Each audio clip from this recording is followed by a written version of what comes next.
మరోవైపు మహాసంప్రోక్షణ వివాదంపై పరిపూర్ణానందస్వామి కూడా స్పందించారు. సంప్రోక్షణపై గందరగోళానికి గురి చేయడం తగదని సూచించారు. సంప్రోక్షణ సమయంలో ఆలయ శుద్ధి కోసమని ఆలయం మూసివేయాలని నిర్ణయం తీసుకుంటారని పరిపూర్ణ వెల్లడించారు. మహాసంప్రోక్షణని ప్రతి ఒక్కళ్ళం మేము అంగీకరించి తీరుతాము. ఎందుకనంటే అది సంప్రదాయంలో ఒక ప్రధానమైన భాగం. అలాగే మహాసంప్రోక్షణ అష్టబంధన నెపంతో భక్తుల్ని దర్శనానికి పంపము, అనుమతి లేదు అని ఒక దుందుడుకు చర్యలాగా వ్యవహరించకూడదు. కాబట్టి భక్తుల దర్శనం చాలా శ్రేయస్కరమైనటువంటిది.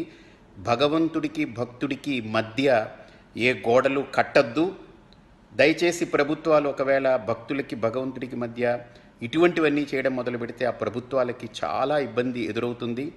భగవంతుడి యొక్క కోపానికి, ఆగ్రహానికి గురికాక తప్పదనేది కూడా మీరు గుర్తుంచుకోవాలి.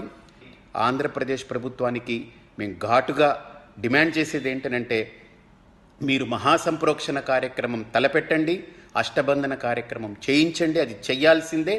తిరుమల తిరుపతి దేవస్థానం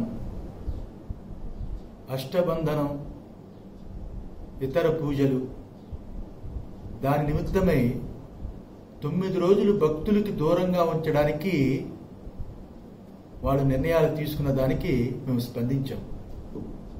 పీఠాధిపతులు, మఠాధిపతులు, ఆగమ సలహా మండలి ఇన్ని ఉంటుండగా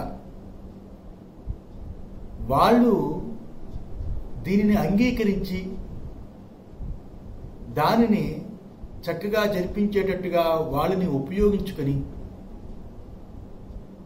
పాలక మండలి జరిపిస్తే బాగుంటుంది. దానికి స్పందించి ముఖ్యమంత్రి గారు నారా చంద్రబాబు నాయుడు వెంటనే కొంతమంది భక్తులు దఫదఫాలుగా రోజు పంపించడం అనేది చెయ్యాలని ఒక నిర్ణయం తీసుకున్నట్టుగా ఇప్పుడే మాకు తెలిసింది. మేము దాన్ని ఆస్వాదిస్తున్నాం, ఆహ్వానిస్తున్నాం. అది చాలా మంచి నిర్ణయం. అయితే ప్రభుత్వం కూడా ఒకటి తెలుసుకోవాలి. పాలక మండళ్ళు ఏవైతే ఉన్నాయో, టీటీడీ కానీ, దేవాదాయ ధర్మాదాయ శాఖ పాలక మండలి కానీ, ఏదో ఒక కార్యక్రమాన్ని తలపెట్టడం, దాన్ని ఒక వివాదంగా మార్చడం, అందులో ఏం జరుగుతుందో అని భయపెట్టడం, భక్తులందరూ కూడా అనేక రకమైన ఏం జరుగుతుందో అనే ఒక భయభ్రాంతులు జరగడం, ప్రజాస్వామ్యాన్ని కాలకి రాసి రాజరికాన్ని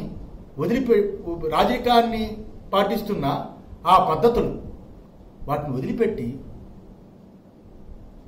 భక్తులకి అనుకూలంగా మీరు పీఠాధిపతులు, ఆగమ సలహా మండలు